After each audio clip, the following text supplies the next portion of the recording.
For today's video mga katindero, ito yung mga kaganapan ko noong nakaraang Biyernes.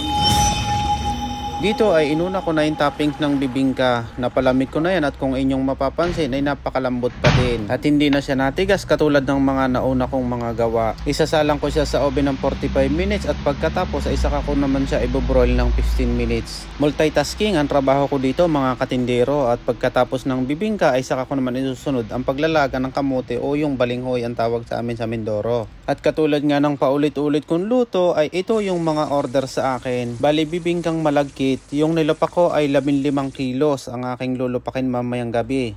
Classic na puto, kutsinta, sapin-sapin at pichi-pichi. Bali 7 klase ng kakanin ang aking niluto nung nakaraang Biyernes. Mas mapagod yung trabaho ng pagluluto ko nitong nakaraang linggo dahil sa nilupak. May mga humabol at nagawan ko naman ng paraan. Mabuti na lamang at palagi na lang ako may pasobra. At sa mga naganap po ng